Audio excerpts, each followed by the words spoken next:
आज दिनांक 22 फरवरी 2021 को उत्तर प्रदेश गवर्नमेंट ने अपना बजट पेश किया। बजट पेश करने में मुख्यमंत्री योगी आदित्यनाथ के साथ वित्त मंत्री सुरेश खन्ना सुबह 11 बजे विधानसभा पहुंचे हैं। आपको बता दें, ये उत्तर प्रदेश विधानसभा का आखिरी बजट होगा। उत्तर प्रदेश सरकार के वित्त मंत्री सुरेश खन्ना ने आज अपना 5वां और आखिरी बजट पेश किया है। पूर्णकालीन बजट माना जा रहा है, हर वर्ग के लिए ध्यान दिया गया है। अगर हम सरकार की बात करें तो सरकार ने हर वर्ग का विशेष ध्यान दिया है। तमाम से ऐसी योजनाएं सरकार ने उसके लिए धन प्रोवाइड किया है। इस खबर पर हमारे साथ हमारे सहयोगी सक्सेना मौजूद है। हम उनसे जानेंगे कि क्या सरकार ने जिस तरह से पूर्णकालीन बजट पेश किया है, ये आज आखिरी बजट है सरकार का, और कहीं न कहीं इस पर सरकार ने हर वर्ग को उठाने का काम किया है। सुनती जी, क्या लगता है कि इसमें किसानों का भी फायदा है? कि अगर सरकार की बात करें तो सरकार ने सिंचाई के लिए काफी धन दिया है, साथ ही ऋण के लिए भी ध्यान दिया है। ऐसे में क्या किसान संतुष्ट होंगे? बिल्कुल संतोष जी, आपको बताना चाहूंगी कि ये इस सरकार का आखिरी बजट है, तो बिल्कुल ये जरूरी भी सरकार का हो गया है कि इसको लोक लुभावन बजट वो करें, और इसीलिए उन्होंने इस टाइप की परियोजनाओं को शुरू किया है। इतना धन इन्होंने किसानों को दिया है। जैसे कि आपको बता दें, गंगा एक्सप्रेस वे के लिए भी इन्होंने काफी सारा धन दिया है, और जनता की नब्ज पहचानने के लिए इन्होंने जो मेडिकल कॉलेज जिलों में बन रहे हैं उसके लिए भी काफी ज्यादा धन दिया है सरकार ने। सुनते, अगर कहीं न कहीं बात किया जाए तो जो विपक्ष है इनका ये मानना है कि ये आखिरी बजट है। ऐसे में सरकार लुभाने का काम जनता किया है, लेकिन धरातल पे ये दिखाई नहीं देगा। क्या मानते हैं आप? बिल्कुल, कहीं ना कहीं इसमें बिल्कुल सच्चाई ये दिख रही है कि ये केवल लोक लुभावन का बजट है। इसमें कहीं बहुत दूर दूर तक कोई वास्तविकता नजर नहीं आ रही है। नहीं, अब जैसे कि सरकार ने, अगर हम मेट्रो की बात करें तो कानपुर, मेरठ, आपके कई जगह पर 4 जगहों पर इसके लिए धन दिया है। कि अगर हम बात करें तो अयोध्या के लिए काफी धन खर्च किए जा रहे हैं, लेकिन जनता का कोई लाभ दिखाई देने वाला नहीं है। क्योंकि महंगाई की अगर बात की जाए तो महंगाई लगातार, अगर पेट्रोल की बात करें तो बढ़ रही है, लेकिन उसके बाद सरकार ने तमाम तरह के जो और भी, अगर एक्सप्रेसवे की बात किया जाए तो उस पर सरकार ने तमाम धन दिया है, लेकिन महंगाई और बेरोजगारी ये अहम मुद्दा बना हुआ है। बिल्कुल, ये बताना चाहेंगे संतोष कि ये जो अहम मुद्दा महंगाई और उसका बना हुआ है, ये लगातार बना हुआ है। आज पेट्रोल की कीमतें आसमान छू रही हैं। उसके अलावा अगर अयोध्या को देखते हैं तो इसके साथ जनमानस जुड़ा हुआ है। इस सरकार की सबसे बड़ी उपलब्धि यही है कि राम मंदिर के लिए, और ये राम मंदिर के लिए जो धन मुहैया करा रहे हैं, इसमें लोगों की भावनाओं की वजह से ये मुद्दा जुड़ा हुआ है। लेकिन कहीं ना कहीं विपक्ष अपने आप में सही कह रहा है। विपक्ष के जो लगातार विपक्ष हमला बोल रहा है सरकार से, महंगाई और कुशासन जो इस समय लगातार देखने को मिल रहा है। चाहे आप उन्नाव की घटना को ले लीजिए कि महिला सशक्तिकरण तो सरकार कह रही है, लेकिन कहीं भी महिला सशक्तिकरण दिख नहीं रहा है। महिलाओं पे अत्याचार हो रहा है, दलितों पे अत्याचार हो रहा है। तो कहीं ना कहीं विपक्ष अपने आप में दिख रहा है कि विपक्ष जो बोल रहा है वो सरकार की नीतियों में दिख रहा है।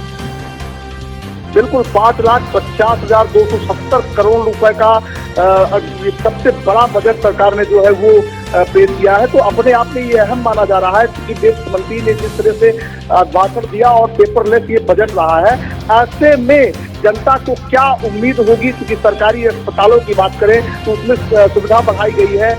ऐसे में ये धरातल पर कितना उतर पाता है, ये कैसे मानती है आप? देखिए, जैसा कि सरकारी अस्पतालों में जो बताया, जो बजट दिया गया है, लेकिन उसको पूरा होने में अभी कम से कम 3 से 4 साल लगेंगे। ठीक है, इसके अलावा जो सरकार लगातार दे रही है, लेकिन वहीं पे ये हो रहा है जो क्रियान्वयन नहीं हो रहा है, जो सरकार अपने अफसरों से क्रियान्वित नहीं करा पा रही है। सबसे बड़ी चीज वही देखने वाली है। अगर अस्पताल तो बहुत सारे हैं, लेकिन उनमें कई कायदे से ना तो इलाज हो रहा है।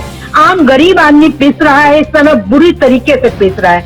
चाहे वो जन औषधि केंद्र है, वहां पे घंटे लंबी लाइनें हैं, भगा दिया जाता है, कोई चीजें अवेलेबल नहीं है जनता के लिए। आम जनता के लिए अगर आप एक अभी कुछ दिन पहले सीतापुर के एक डिस्ट्रिक्ट हॉस्पिटल में आपको ये बता दें कि रुई और पट्टी तक जैसी मामूली चीजें भी नहीं थी।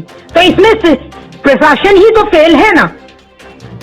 बिल्कुल, कहीं न कहीं कमियां भी नजर आती है। सरकार जो है, अगर इसकी बात करें तो धन मुहैया कराते हैं, लेकिन और भी जो जिम्मेदार अधिकारी हैं, जो जिनके मातहत हैं, इनको भी ध्यान देने की जरूरत है। और सरकार को भी चाहिए ऐसे मॉनिटरिंग करते रहें, क्योंकि जो गलत करने वाले हैं इन पर भी सरकार निगाहें जो है वो बनाए रखें। क्योंकि सरकार लागू तो कर देती है, लेकिन धरातल पर किस तरह से इसका असर देखने को मिलता है, ये आने वाला समय और वक्त बताएगा। आप सभी का बहुत बहुत शुक्रिया इन चर्चा के लिए। सुनती जी, तो निश्चित कहीं न कहीं अगर सरकार की बात करें तो सरकार ने पूर्ण और आखिरी बजट पेश किया है, हर वर्ग का ध्यान दिया है। सरकार की बात करें तो सरकार के जो वित्त मंत्री हैं, उत्तर प्रदेश शासन के वित्त मंत्री, उन्होंने जिस तरह से बजट पेश किया है, ये कहीं न कहीं लोगों को लाभ भी मिलेगा। किस तरह से लाभ मिलेगा धरातल पर, अगर विपक्ष की बात करें तो विपक्ष ने भी इस पर जोरदार प्रहार किया है, क्योंकि विपक्ष का साफ साफ कहना है कि धरातल पर ये सब सारी चीजें दिखाई नहीं पड़ती हैं।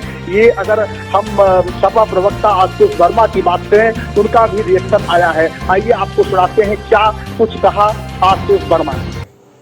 देखिए, आपको ही पता है कि विगत एक वर्ष के बाद यहाँ पर उत्तर प्रदेश में चुनाव होने जा रहा है और भारतीय जनता पार्टी के कुशासन से उत्तर प्रदेश 4 साल पहले से ही परेशान है। ये एक चुनावी बजट है जिसमें सिर्फ वादे हैं। जैसे केंद्र में सिर्फ जुमले फेंके जाते हैं, वैसे उत्तर प्रदेश में फेंके जाते हैं। मुझे नहीं लगता कि पिछले 4 बार जो भी बजट पूरा किया है उसका कुछ भी उपयोग कर पाए हैं। लगातार गिरती हुई उत्तर प्रदेश की अर्थव्यवस्था, कोविड में बड़े बड़े स्कैम सामने आ रहे हैं, विकास कार्यों की हालत आप पता ही है। समाजवादी पार्टी की आज भी फीता वो काटते जा रहे हैं। और महिलाओं पे और अपराध पे क्या स्थिति है, आपने उत्तर प्रदेश नहीं विदेश विदेश में यहाँ की हालत पे चर्चा है।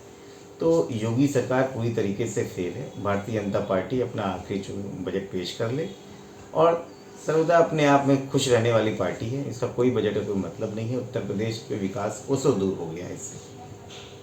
कांग्रेस प्रवक्ता अशोक सिंह का भी हमारे पास रिएक्शन आया है। आइए जाने वो क्या कहते हैं इस बजट के बारे में। उत्तर प्रदेश सरकार का आज बजट आया। भारतीय जनता पार्टी की सरकार का अंतिम बजट होगा। सवाल उठता है कि 4.25 साल में योगी सरकार ने उत्तर प्रदेश को दिया क्या? उत्तर प्रदेश की 22 करोड़ जनता को क्या दिया? अपने मियां मिट्ठू। उत्तर प्रदेश पर लोगों को रोजगार नहीं। गड्ढा मुक्त की बात करते थे, उन्हीं गड्ढों से लोगों की जानें जा रही। बिजली की व्यवस्था चरमराई हुई है। स्वास्थ्य सेवाएं कुछ जिस तरीके का बुरा हाल है, किसान रो रहा है। तो चली चला की बेला है। ये अंतिम बजट होगा इस सरकार का और विदाई भी बजट होगा।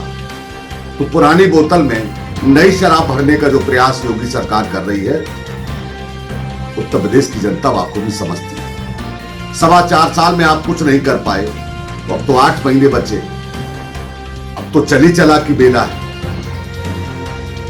तो झूठ और फरेब का ये बजट है जो उत्तर प्रदेश की जनता को 4 साल से समझाया जा रहा है।